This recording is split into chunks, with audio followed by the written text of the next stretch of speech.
아멘. 옆사람 앞뒤서는 인사하겠습니다. 복 있는 사람이 됩시다. 은혜 받읍시다. 다 잘 될 것입니다. 아멘. 오늘은 요한복음 15장 말씀을 읽었습니다. 본문은 예수님께서 다락방에서 마지막 최후의 만찬을 드시면서 마지막 밤에 주신 말씀입니다. 특별히 예수님은 아버지는 농부고 나는 포도나무다, 너희는 가지다 라는 비유의 말씀을 통해서 그날 밤에 가장 중요한 핵심 원리를 설명해 주셨습니다. 요한복음 13장, 14장, 15장, 16장, 17장까지 마지막 밤에 있었던 내용들을 기록하는데 13장에서는 제자들의 발을 씻겼습니다. 그날 베드로는 어째 선생님이 내 발을 씻습니까? 절대로 그럴 수 없습니다. 예수님께서 내가 만약 너를 씻기지 아니하면 너는 나와 상관이 없다. 그럴 때 그러면 목욕도 시켜주세요. 그러니까 한번 목욕한 자는 손발만 씻으면 된다라고 말씀하셨고 그날 밤에 예수님께서 크게 두 가지 주제를 말씀하셨어요. 하나는 보혜사 성령에 대한 말씀이었습니다. 제자들이 근심에 쌓였고 주님이 가신다니 도대체 어디로 가시는 겁니까? 주님 가시는 그 길을 우리가 어찌 알겠습니까? 주님은 너희는 마음에 근심하지 말라. 하나님을 믿으니 또 나를 믿어라. 말씀하면서 내가 떠나가면 다른 보혜사가 올 거다. 걱정하지 마라. 염려하지 마라. 그래서 하나님의 성령이 오실 것을 약속해 주셨습니다. 요한복음 14장 15절, 16절, 17절 우리 세 절을 같이 한번 읽어보겠습니다. 너희가 나를 사랑하면 나의 계명을 지키리라. 내가 아버지께 구하겠으니 그가 또 다른 보혜사를 너희에게 주사 영원토록 너희와 함께 있게 하리니 그는 진리의 영이라. 세상은 능히 그를 받지 못하나니 이는 그를 보지도 못하고 알지도 못함이라. 그러나 너희는 그를 아나니 그는 너희와 함께 거하시며 또 너희 속에 계시겠습니다. 아멘. 예수께서는 내가 가면 다른 보혜사가 온다. 내가 아버지께 기도해서 다른 보혜사가 너에게 오도록 하겠다라고 말씀하셨어요. 이 말씀은 예수님이 보혜사인데 주님은 가시고 다른 보혜사가 올 거다라고 말했어요. 그래서 이제 다르다라는 말을 헬라어는 이제 두 가지 단어가 있는데 하나는 헤테로스라는 말이고 하나는 알로스라는 말이 있어요.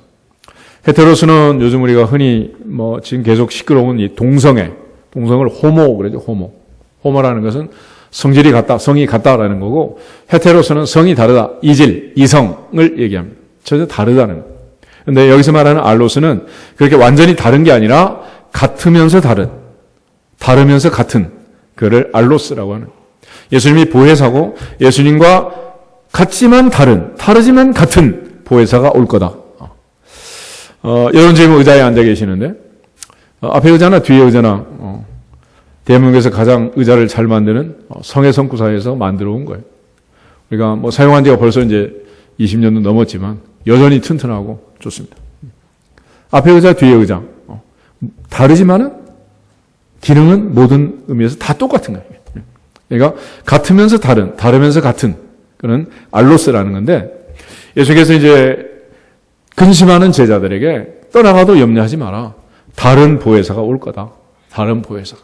그래서 이 보혜사라는 말은 헬라어로 파라클레토스라는 말인데 영어로 번역할 때는 첫 번째 위로자, comforter. 하나님께서도 내 백성을 위로하라 말씀합니다. 우리에게는 위로하고 화목하게 하는 직책을 주셨다라고 말했습니다. 예수님은 위로자였고 또 성령님도 우리의 위로자가 되신다. 또 하나는 헬퍼, 돕는 자, 우리를 도우시는 분. 성령도 우리의 연약함을 도우신다. 그래서 파라클레토스, 보혜사라는 말은 헬퍼, 돕는 자라는 뜻도 있고 또 하나는 카운슬러, 상담자라는 말이죠. 상담자. 오늘 14장 25절, 26절 한번 읽어보겠습니다. 25절, 26절. 내가 아직 너희와 함께 있어서 이 말을 너희에게 하였거니와 보혜사 곧 아버지께서 내 이름으로 보내실 성령 그가 너희에게 모든 것을 가르치고 내가 너희에게 말한 모든 것을 생각나게 하리라. 아멘. 이거는 보혜사 성령 하나님의 상담자로서의 역할을 얘기해요. 상담자. 그러므로 우리가 예배를 드리고 말씀을 들으면 이 말씀이 내게 주시는 말씀으로 믿어지고 들려지고 깨달아지고 하나님께서 오늘 내게 주시는 말씀으로 우리가 받고 믿고 그 말씀을 마음에 새기게 되는 것은 바로 성령께서 함께 하심인 줄로 믿습니다. 그러므로 성령의 감동으로 기록하신 주의 말씀은 성령의 감동으로 깨달아지는 것이고 보혜사 성령께서 깨닫게 하실 때 깨달아지는 역사가 나타나게 되는 것입니다. 요한복음 15장 26절 27절 두 절 한번 더 보겠습니다. 내가 아버지께로부터 너희에게 보낼 보혜사 곧 아버지께로부터 나오시는 진리의 성령이 오실 때에 그가 나를 증언하실 것이요 너희도 처음부터 나와 함께 있었으므로 증언하느니라. 아멘. 예수께서는 이 보혜사, 다른 보혜사가 오실 것을 계속해서 말씀하셨어요. 이처럼 보혜사는 comforter, helper, counselor 이런 의미가 있지만 또 하나는 이제 중보자라는 뜻입니다. 중보자. 하나님과 우리 사이를 중보하는, 대언하는 그런 대언자의 기능을 하시는데 요한 1서 2장 1절을 한번 찾아보겠습니다. 요한 1서 2장 1절. 신약성경 388페이지 요한 1서 2장 1절 한 절만 같이 읽겠습니다. 나의 자녀들아 내가 이것을 너희에게 쓰면 너희로 죄를 범하지 않게 하려 함이라. 만일 누가 죄를 범하여도 아버지 앞에서 우리에게 대언자가 있으니 곧 의로우신 예수 그리스도시라. 아멘. 로마서 8장 34절을 보면 그는 하나님 보좌 우편에 계신 자시요 지금도 우리를 위하여 친히 간구하시는 이시니라. 간구하시는 이시니라. 예수님은 하나님의 보좌 우편에서 지금도 우리를 간구하시는 우리의 대언자가 되신다 그랬어요. 대언자를 보면 1번이라고 표시가 되어 있는데 밑에 각 줄을 보면 1번 그래야 또는 뭐라고 되어 있어요? 보혜사. 보혜사. 대언자는 보혜사. 여러분 advocate라는 말인데 중보자. 하나님과 우리 사이를 대언하는, 대신하는 중보자입니다. 욥기를 보면 욥기에서는 하나님과 나 사이 이처럼 누군가 좀 중재를 했으면 좋겠는데 이걸 해줄 사람이 없다. 욥은 그걸 탄식하면서 고통스러워했습니다.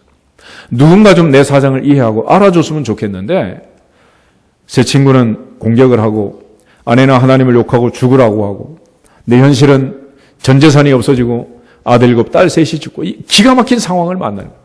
거기서 욥은 중보자를 찾았습니다. 욥기 9장 한번 보실까요? 욥기 9장.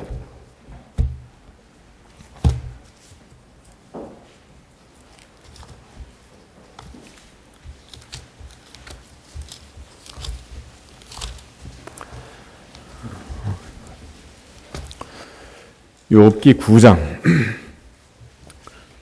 770페이지 32절 33절 두 절을 같이 읽겠습니다. 하나님은 나처럼 사람이 아니신즉 내가 그에게 대답할 수 없으며 함께 들어가 재판을 할 수도 없고 우리 사이에 손을 얹을 판결자도 없구나. 아멘. 욥기는 4,000년 전에 쓰여진 책인데 욥은 이 하나님 앞에서 이 어마어마한 고통을 당하면서 하나님께 기도하면서 자신의 이 모든 형편을 누군가 또 하나님과 나 사이에 좀 재판을 하고 판결을 해주면 하나님께 내 사정을 좀 알아주면 좋겠다라는 생각을 하는 거예요.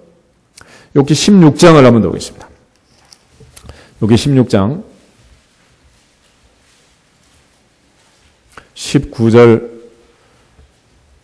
22절 말씀까지 읽겠습니다.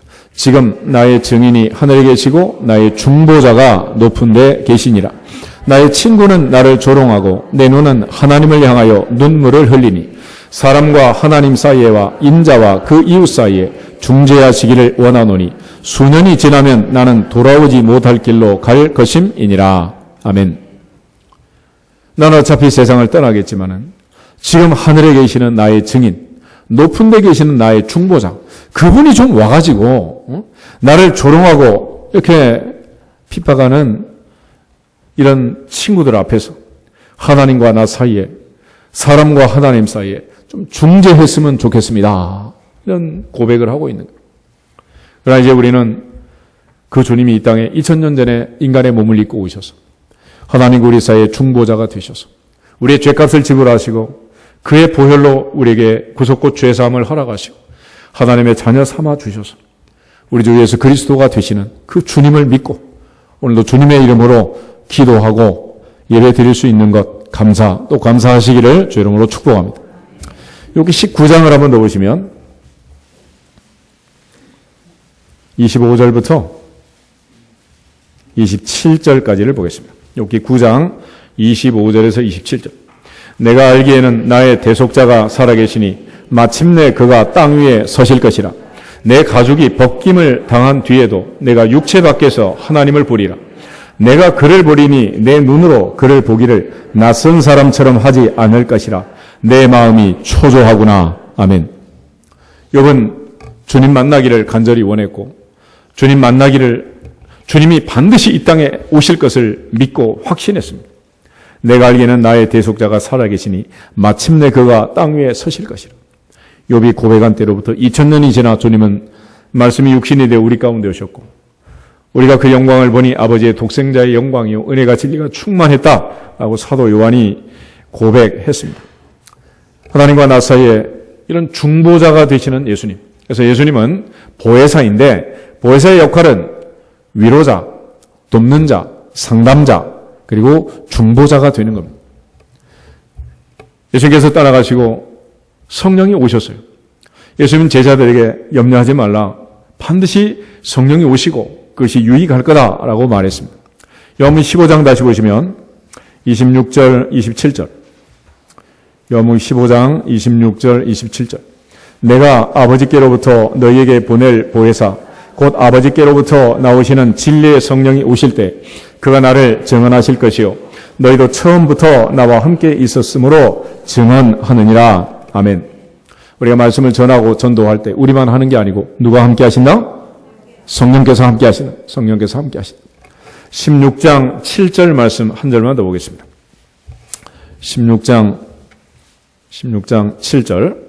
그러나 내가 너희에게 실상을 말하노니 내가 떠나가는 것이 너희에게 유익이라. 내가 떠나가지 아니하면 보혜사가 너희에게로 오시지 아니할 것이요 가면 내가 그를 너희에게로 보내리니. 아멘.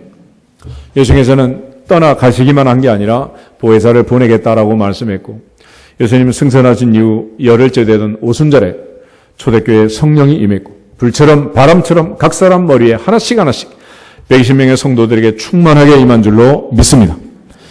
예수님께서는 바로 마지막 다락방에 만찬을 드시면서 마지막 그 밤에 하신 첫 번째 주제는 성령, 보혜사 성령이 오신다는 것입니다. 두 번째로 예수님 강조하신 것은 기도하라고 말해요. 기도하라고. 특별히 예수님께서는 내 이름으로 기도해라 라고 말했어요. 내 이름으로 기도해라. 요한복음 14장 다시 보겠습니다. 13절, 14절. 요한복음 14장 13절, 14절 말씀. 너희가 내 이름으로 무엇을 구하든지 내가 행하리니 이는 아버지로 하여금 아들로 말미암아 영광을 받으시게 하려 함이라. 내 이름으로 무엇이든지 내게 구하면 내가 행하리라. 아멘.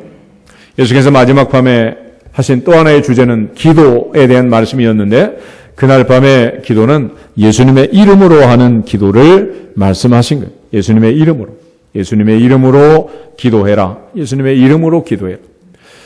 요한복음 16장 23절, 24절 두 절 한번 더 보겠습니다. 23절, 24절. 그날에는 너희가 아무것도 내게 묻지 아니하리라. 내가 진실로 너희에게 이르노니 너희가 무엇이든지 아버지께 구하는 것을 내 이름으로 주시리라. 지금까지는 너희가 내 이름으로 아무것도 구하지 아니하였으나 구하라 그리하면 받으리니 너희 기쁨이 충만하리라.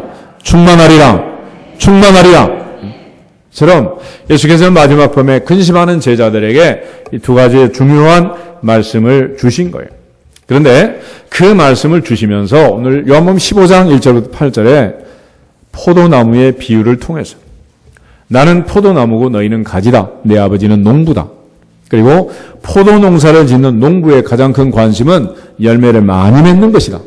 너희는 열매를 많이 맺어서 하나님께 영광을 돌릴지어다. 너희가 열매를 많이 맺어야 하나님의 영광을 받으실 것이다. 라는 것을 강조하셨어요. 그래서 오늘 특별히 이제 열매 맺는 방법에 대해서 예수님께서 설명하는 것을 보면서 이제 특별히 수확의 계절, 가을이 깊어가고 구약에서는 이제 농사짓고 수장절이라는 절기를 지켰는데 이제 우리에게 또 추수감사주일이 다가오고 있습니다. 또 세례요한은 천국의 알곡에 비유해서 알곡은 천국 곳간에 들어가고 쭉정이는 꺼지지 않은 불에 다 태운다라고 말했는데 오늘 예수님께서 하신 이 말씀을 보면서 우리의 남은 생에 영적인 열매를 많이 맺고 주님 앞에 서는 그날 5달란트, 2달란트 받은 종들처럼 잘했다 칭찬받는 착하고 충성된 일꾼들이 되시기를 주 이름으로 축복합니다. 제일 먼저 예수님께서 하신 그 구도를 보면 나는 참 포도나무고 내 아버지는 농부다라는 말을 해요.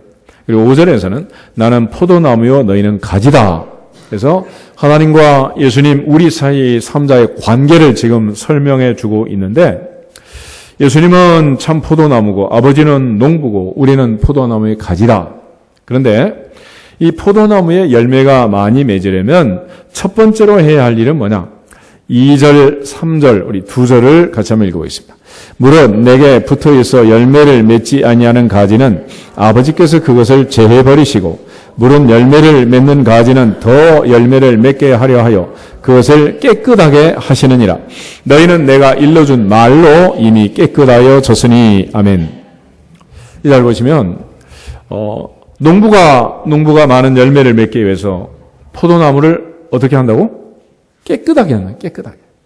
깨끗해야 열매를 많이 맺을 수 있다라고 말했습니다. 깨끗해야 한다. 여기서 깨끗하다는 것이 무엇인가?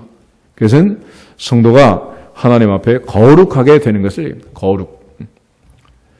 여기서 특별히 3절을 보면 내가 일러준 말로 너희는 이미 어떻게 됐다? 깨끗하게 되었다 그랬어요. 깨끗하게 되었다. 그러니까 깨끗하게 되는 방법 중에 하나가 뭐냐면 말씀을 듣는 거예요. 말씀. 에베소서 5장을 한번 찾아보겠습니다. 에베소서 5장.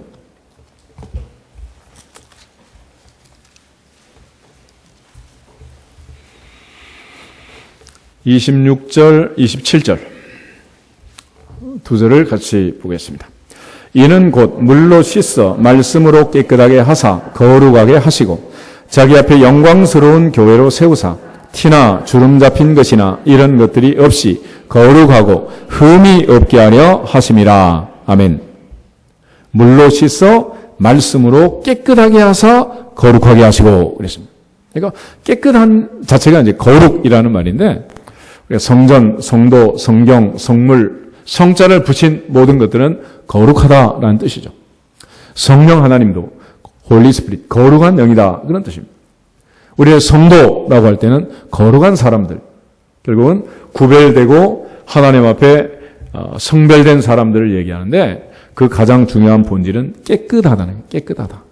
깨끗하다. 그런데 어떻게 해서 깨끗하게 되는 거냐? 물로 씻어 말씀으로 깨끗하게 하사. 종교개혁을 한 지 벌써 이제 500년이 되었고 개신교는 500년 동안 예배를 드려왔습니다. 개신교 예배의 중심은 말씀 중심의 예배, 말씀 중심. 그래서 교회 모든 구돈을 보면 강대상을 왜 가운데 세우고 무사히 말씀을 전하는 이런 형식의 예배를 드립니다. 그것은 우리가 예배 시간에 하는 여러 순서가 있지만 가장 중요한 포인트는 말씀을 듣는 일이고 말씀으로 씻어 깨끗하게 되는 일입니다. 아멘. 이것이 이제 개혁교회의 가장 중요한 그 포인트인데 성경에서 특별히 이 거룩을 주제로 하는 책이 있어요. 레위기라는 책입니다. 레위기 11장을 한번 찾아보겠습니다. 레위기 11장 44절 45절을 보시면 하나님께서 이스라엘 백성들을 430년 종살이해서 출애굽을 시켰습니다. 왜 하나님께서 이스라엘 백성들을 출애굽을 시켰는가? 하나님께서 출애굽시킨 목적이 무엇인가라는 걸 마지막에 강조해 주는데 레위기 11장 44절 45절 두 절을 같이 보겠습니다. 나는 여호와 너희의 하나님이라. 내가 거룩하니 너희도 몸을 구별하여 거룩하게 하고 땅의 기는 길 짐승으로 말미암아 스스로 더럽히지 말라. 나는 너희의 하나님이 되려고 너희를 애굽 땅에서 인도하여 낸 여호와라. 내가 거룩하니 너희도 거룩할지어다. 아멘. 내가 거룩하니 너희도 거룩할지어다. Be holy because I am holy. 내가 거룩하기 때문에 너희도 거룩해야 된다라는 것을 강조하고, 하나님께서는 애굽 땅 종되었던 집에서 너희 하나님이 되려고 너희를 인도하여 냈는데, 너희는 44절 끝에 가면 더럽히지 말라. 그리고 너희는 거룩하라. 깨끗해야 한다라고 말했어요. 레위기 19장을 한 번 더 보겠습니다. 레위기 19장 1절, 2절. 1절, 2절, 두 절만 같이 한 번 더 보겠습니다. 여호와께서 모세에게 말씀하여 이르시되 너는 이스라엘 자손의 온 회중에게 말하여 이르라. 너희는 거룩하라. 이는 나 여호와 너희 하나님이 거룩함이니라. 아멘. 하나님께서는 이스라엘 백성들에게 원하는 게 단 한 가지. 너희는 거룩할지어다. 깨끗할지어다. 아멘. 깨끗해야 돼. 깨끗해. 그래서 하나님께서 이제 이스라엘 백성들을 불러내시고 그들에게 십계명을 주시고 또 성막을 건축하게 하시고 레위 지파를 따로 구별해서 하나님 앞에 제사장을 세우고 제사 드리도록 했습니다. 제사. 이 제사의 특징은 제물을 잡아 하나님께 드리는 그런 제사를 드렸는데, 제물이 흘린 그 피를 통해서 하나님께서는 거룩하고 깨끗하게 하기를 원하신 거예요. 우리 다 같이 히브리서 9장을 한 번 더 찾아보겠습니다. 히브리서 9장.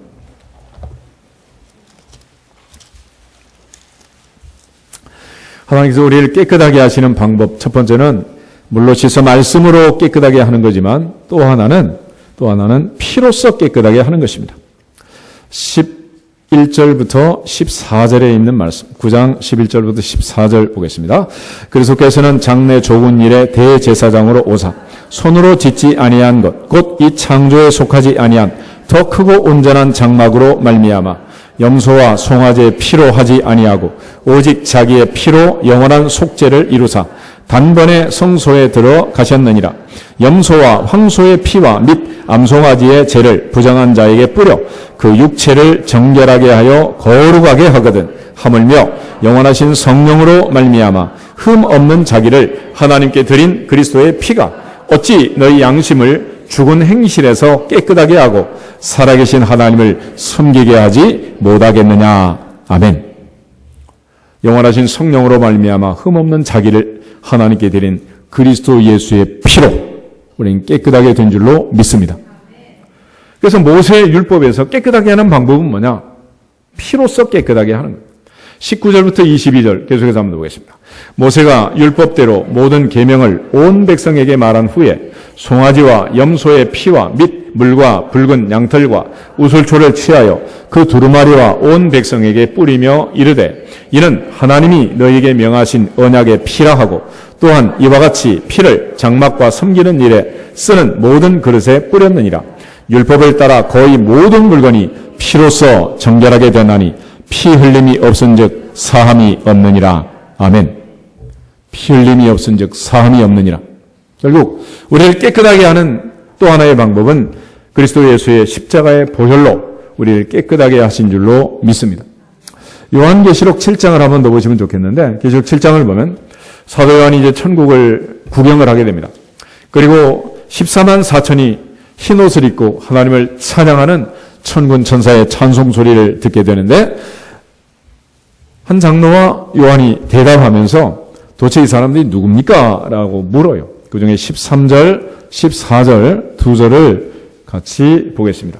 장로 중 하나가 응답하여 나에게 이르되 이 흰옷 입은 자들이 누구며 또 어디서 왔느냐? 내가 말하기를 내 주여 당신이 아시나이다 하니 그가 나에게 이르되 이는 큰 환난에서 나오는 자들인데 어린 양의 피에 그 옷을 씻어 희게 하였느니라. 아멘.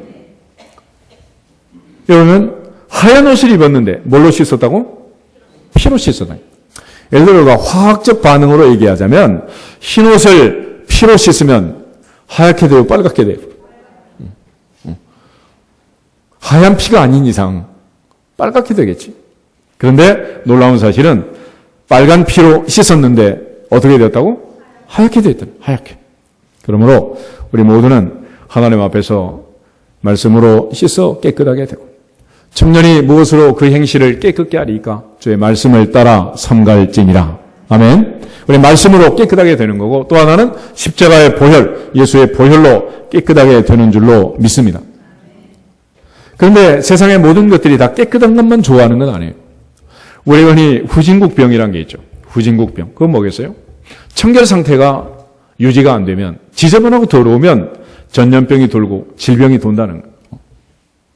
우리 음식이 부패하고 변절되면 우린 갖다 버리지만 그 버린 음식이 좋다고 달려드는 온갖 벌레들이 있어요, 없어요? 그것만 좋대, 그것만. 그냥. 그렇잖아요? 그래서 건물이고 뭐 부엌이고 싱크대고 깨끗하게 하면 괜찮은데 조금만 설거지 안 하고 지저분하게 놔두면 15층, 30층 꼭대기에도 똥파리가 날라와요. 그리고 걔는 어떤 게 좋다고? 지저분한 게 좋다고. 썩은 게 좋다고. 더러운 게 좋다고. 그래서 코 박고 죽어요, 죽어, 그냥. 그런 거. 그래서 우리가 해야 할 일 중에 성도로서, 하나님의 자녀로서 해야 할 가장 중요한 일 중에 하나는 깨끗하게 하는 것입니다. 아멘? 깨끗하게 되는 거예요. 그래서 오늘은 뭐 날씨도 꿀꿀하니까 예배 끝나면 외출하지 말고 집에 가서 청소를 좀 하시더라고요. 우리 추수감사절 전에도 교회 청소도 좀 하자 그랬는데 동남아 같은 데 가서 청소합시다 그러면 그런다고. 아니 목사님 이렇게 깨끗한 교회를 왜 청소해요? 그래요. 그것도 이제 깨끗함에도 수준이 있는 거예요. 수준이. 청결해야 되는데 지저분하면 이게 문제가 돼요. 보통 여자들은 옷장을 딱 열고 하는 말이 뭐가 없어? 입을 옷이 없어. 남자들은 냉장고를 딱 열고 보면 뭐가 없어? 먹을 게 없어.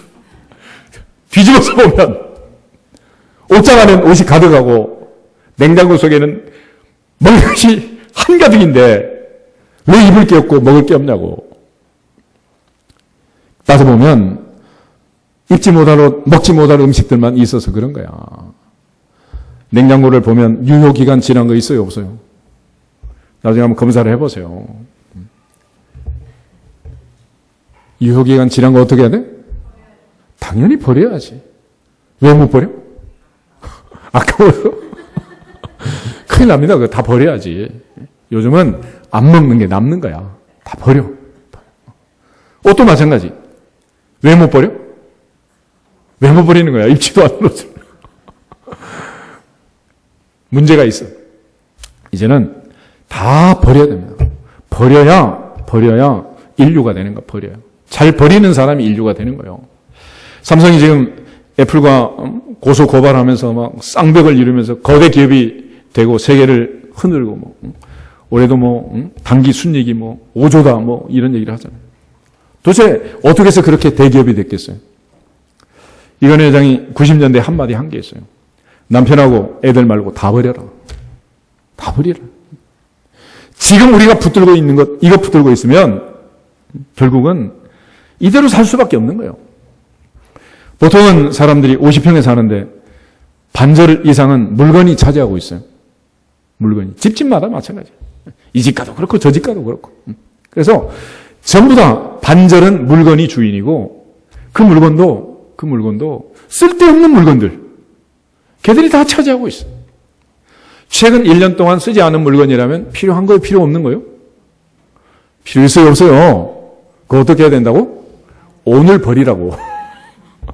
버려야 돼. 근데 못 버리는 거지, 못 버려.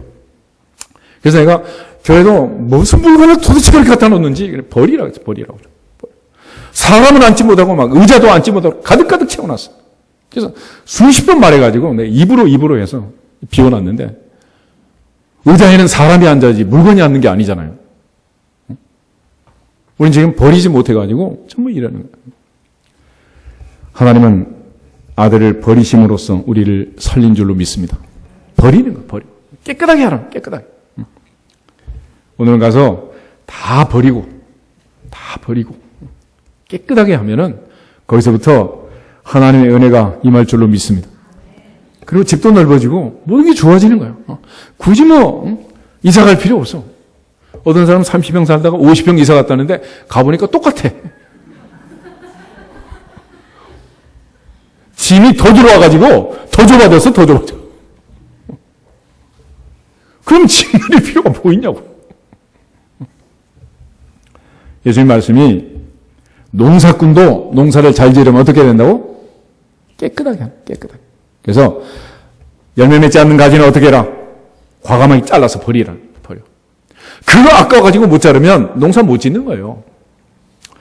교회 앞에 감나무 있고 대추나무 있었잖아. 몇 년 전에 우리 다 내가 자르라 그랬어. 그러니까 완전히 그냥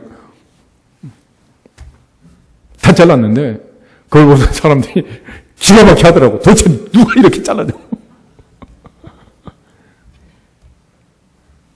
그런데 드디어 올해는 그래도 좀 대추도 열리고 감도 좀 열렸잖아. 자르면 깨끗하게 하면 더 많은 더 풍성한 열매가 맺힐 줄로 믿습니다. 또 하나 예수님께서 열 맺는 방법으로 얘기하는 것은 내 안에 거해라 라고 말합니다. 4절부터 6절에 있는 말씀 같이 한번 읽어보겠습니다. 내 안에 거하라 나도 너희 안에 거하리라. 가지가 포도나무에 붙어있지 아니하면 스스로 열매를 맺을 수 없음 같이 너희도 내 안에 있지 아니하면 그러하리라. 나는 포도나무요 너희는 가지라. 그가 내 안에 내가 그 안에 거하면 사람이 열매를 많이 맺나니 나를 떠나서는 너희가 아무것도 할 수 없음이라. 사람이 내 안에 거하지 아니하면 가지처럼 밖에 버려져 마르나니 사람들이 그것을 모아다가 불에 던져 사르느니라. 아멘. 포도나무 가지에 포도가 맺히게 되어 있습니다. 가지가 포도에 맺히려면 나무에 붙어 있으면 되는 거예요. 붙어 있으면. 예수님께서는 그 간단한 원리를 설명하고 있습니다. 우리가 살아있는 나무하고 꼿꼿이한 나무는 달라요. 꼿꼿이한 나무는 아무리 멋진 화려한 버라이트하게 꼿꼿이를 해놔도 결국은 2, 3일도 안 지나면 다 죽습니다. 그런데 나무가 뿌리까지 연결이 되어 있고 거기에 붙어있는 가지는 반드시 열매를 맺게 되어 있습니다. 주님께서는 우리에게 내 안에 거해라, 내 안에 거해라. 주님 안에 있어야 한다. 하나님 안에 있어야 한다. 성령 안에 있어야 한다. 할렐루야.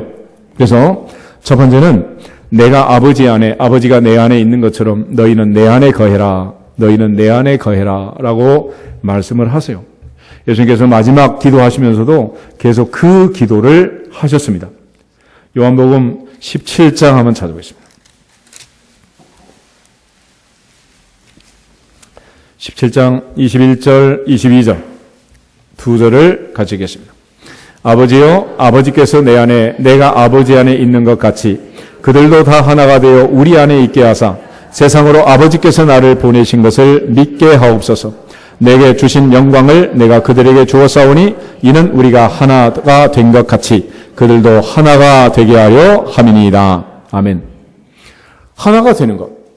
가지가 붙어 있으면 하나가 되는 거 아니겠어요?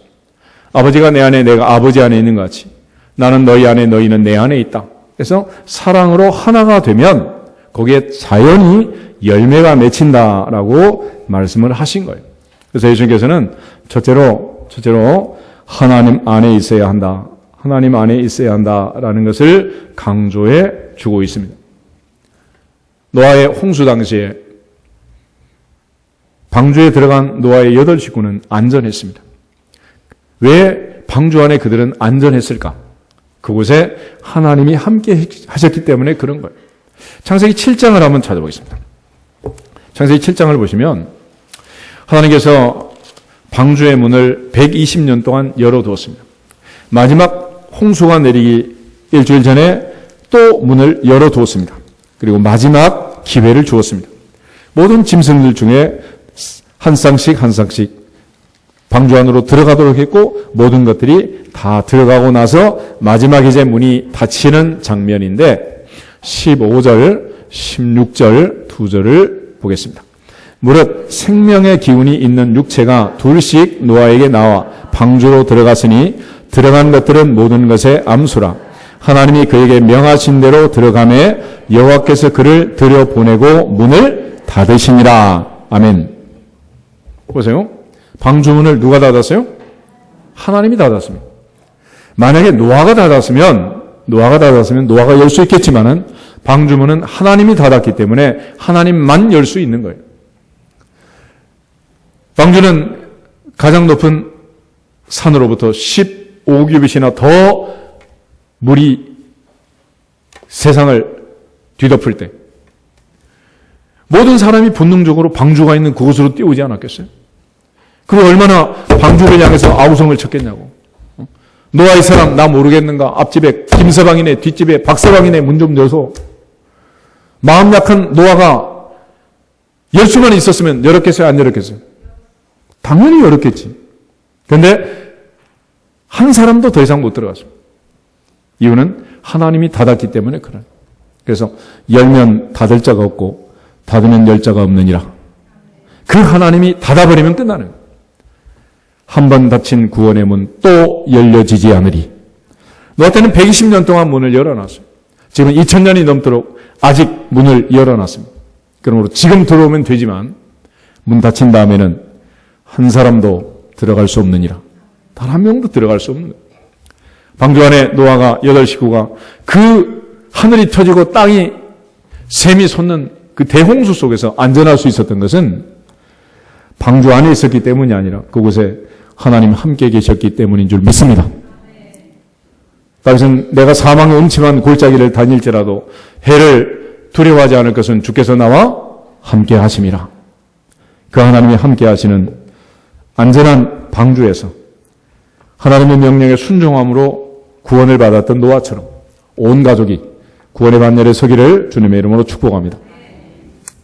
두 번째는 주님을 모시고 영접하는 주님을. 계시록 3장 20절을 보면 내가 문 밖에 서서 두드리노니 누구든지 내 음성을 듣고 문을 열면 나는 그에게로 들어가 그로 더불어 먹고 그는 나로 더불어 먹으리라. 그랬어요.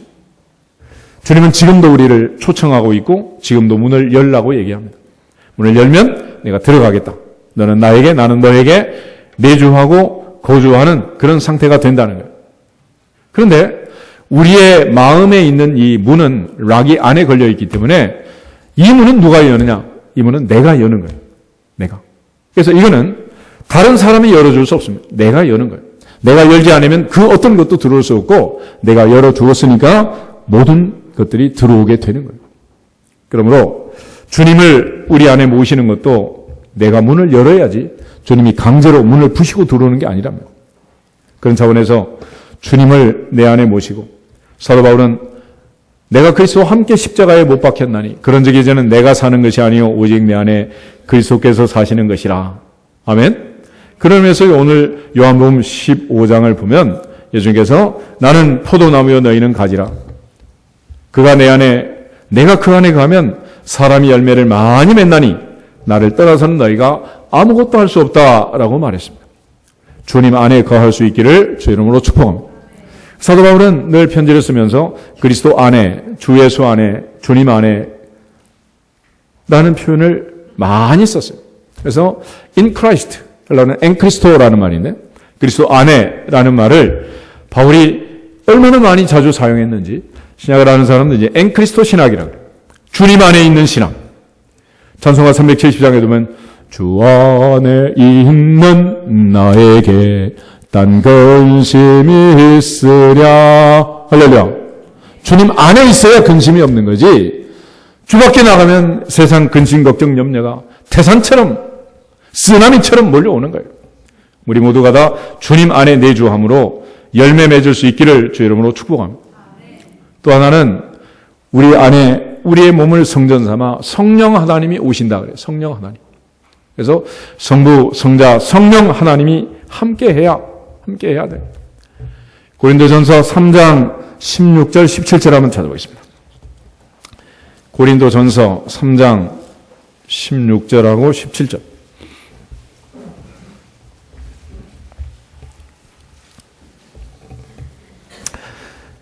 가지겠습니다. 너희는 너희가 하나님의 성전인 것과 하나님의 성령이 너희 안에 계시는 것을 알지 못하느냐. 누구든지 하나님의 성전을 더럽히면 하나님이 그 사람을 멸하시리라. 하나님의 성전은 거룩하니 너희도 그러하니라. 아멘. 이 말씀을 보면 우리가 깨끗해야 할 것이 무엇인지, 깨끗하게 하여야 할 것이 무엇인지를 알려줍니다.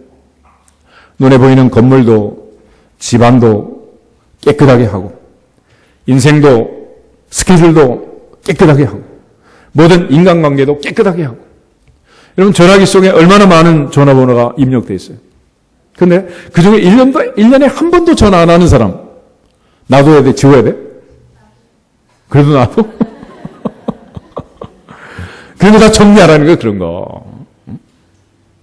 정리할 게 지금 한두 가지가 아니야. 그런데 하나님의 성령이 왜 우리 속에 못 들어오냐는 거예요. 그게 너무너무 가득가득 차가지고 앉을 자리가 없어, 앉을 자리가. 첫 번째 단계는 비우는 것입니다. 내 속에 있는 잡다한 것들을 비우면 하나님의 신령한 것들로 채우실 줄로 믿습니다. 하나님의 신령한 것들이 채워지면 다윗처럼 내 잔이 넘치나이다. 내 잔이 넘치나이다. 내 잔이 넘치나이다. 넘치는 은혜를 통해서 전도도 하고 선교도 하고 흘려보내는 거예요. 그때 하나님이 영광을 받으시는 줄로 믿습니다. 그때 드디어 하나님께 영광을 돌리게 되는 거예요. 그런 측면에서 하나님이 늘 함께 하시고 주님이 늘 내 안에 내주하시고 성령님이 내주하셔서 많은 열매를 맺기를 주의 이름으로 축복합니다. 오직 성령의 열매는 사랑과 희락과 화평과 오래 참음과 자비와 양성과 충성과 온유와 절제라고 했잖아요. 오늘 그 하나님의 은혜가 우리 가운데 임하기를 주님의 이름으로 축복합니다. 마지막 한 가지 중요한 것은 7절, 8절. 요한복음 15장 7절, 8절 같이 한번 보겠습니다. 너희가 내 안에 거하고 내 말이 너희 안에 거하면 무엇이든지 원하는 대로 구하라. 그리하면 이루리라. 너희가 열매를 많이 맺으면 내 아버지께서 영광을 받으실 것이요 너희는 내 제자가 되리라. 아멘. 그래서 재미있는 것은 7절은 기도 응답을 얘기하고 있고 8절은 그것을 열매라고 합니다. 열매. 너희가 내 안에 가고 내 말이 너희 안에 가면 무엇이든지 원하는 대로 구하라. 그러면 이루리라 했는데 8절에서는 너희가 열매를 많이 맺으면 너희가 구함으로 많은 열매를 맺고 많이 이루어지면 내 아버지께서 영광을 받으실 것이다 라고 말합니다. 오늘 우리의 신앙생활에 있어서 중요한 것은 하나님의 응답을 받는 것입니다. 우리는 능력이 있는 게 아니에요. 우리는 무능하고 무지하지만은 연약하고 나약하지만은 하나님 아버지 앞에 기도할 수 있는 권세와 특권을 주셔서 우리가 주님 앞에 구하면 주님은 하늘문을 여시고 반드시 복을 주시는 줄로 믿습니다. 예수님께서 무화과 나무의 모습을 보고 제자들이 예수님 저주하신 무화과 나무가 말라 죽었습니다. 그러니까 예수님이 하신 말씀이 안 됐다 그렇게 말하지 않고 기도하라고 말합니다. 기도. 우리 마태복음 21장 한번 찾아보겠습니다. 마태복음 21장.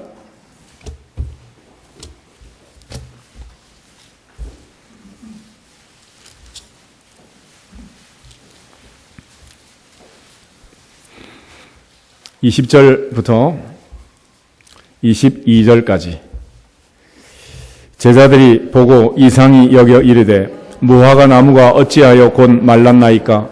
예수께서 대답하여 이르시되 내가 진실로 너희에게 이르노니 만일 너희가 믿음이 있고 의심하지 아니하면 이 무화과 나무에게 된 이런 일만 할 뿐 아니라 이 산들어 들려 바다에 던져지라 하여도 될 것이요 너희가 기도할 때 무엇이든지 믿고 구하는 것은 다 받으리라 하시니라. 아멘. 오늘 주님께서 약속하신 말씀처럼 우리가 많은 기도를 드리지만 열매를 맺지 못하는 이유가 무엇이냐?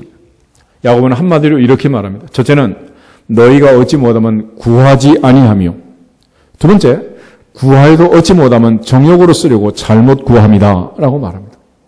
예수께서는 오직 믿음으로 구하면 무엇이든지 믿고 구하는 것은 다 받으리라. 그대로 되리라. 그대로 되리라. 다 받으리라. 11월은 특별히 추수감사주일이 있고 또 22일부터 우리 연말까지 40일 또 특별 새벽 기도로 한 해를 마무리하고 또 새해를 준비할 수 있으면 좋겠습니다. 진실로 하나님 앞에서 우리가 기도하지 않고 무슨 일을 할 수 있겠어요? 기도하지 않고 또 무슨 열매를 맺을 수가 있겠습니까?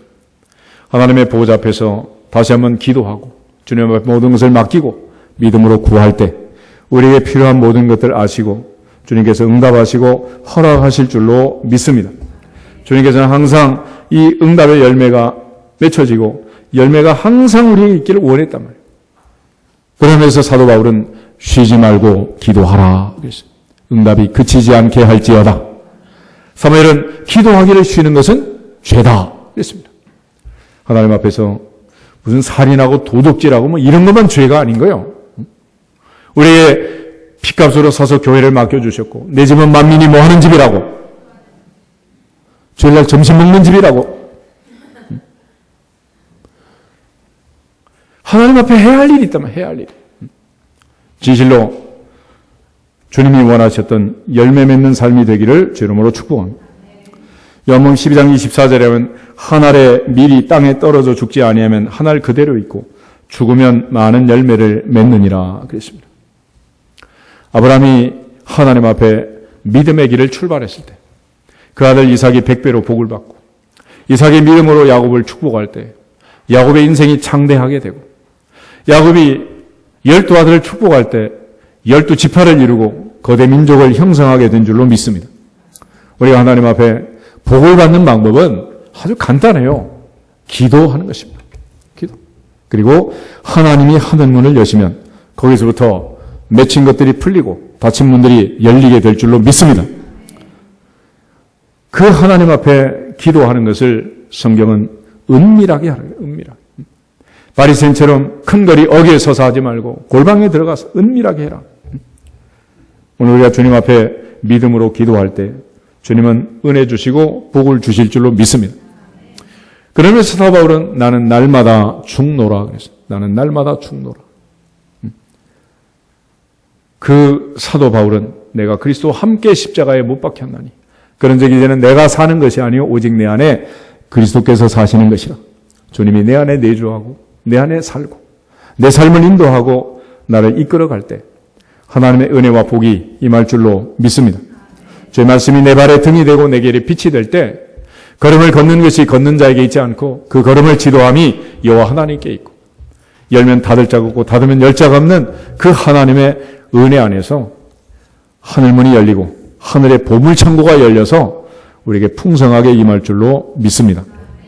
우리 요한복음 15장에 예수님이 하신 말씀을 잘 기억하면서 포도나무 가지에 열매 맺는 방법.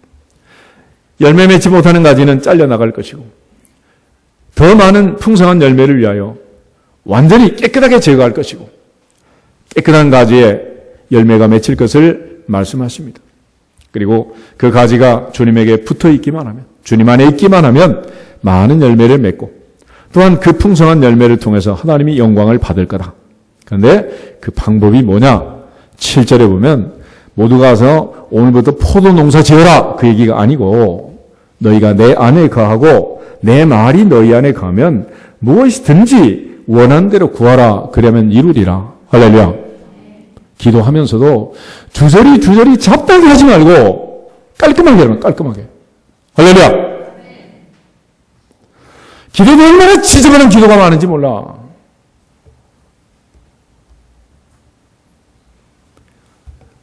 오직 믿음으로 구하고 조금 더 의심하지 말라 그랬죠. 너희 말이 내 귀에 들린 대로 행하겠다 그랬죠. 산을 향하여 바다에 던지지라고 이루어질 줄 믿기만 하면 그대로 되리라 하신 말씀처럼 하나님의 보좌 앞에서 근심 걱정 염려 다 던져버리고 오직 믿음으로 구하고 감사함으로 응답받고 자연히 우리에게 교훈하는 이 풍성한 수학의 계절에 신앙의 열매 맺고 성령의 열매 맺는 주인공들이 되시기를 주님의 이름으로 축복합니다. 우리 찬송가 370장 한번 찬송하고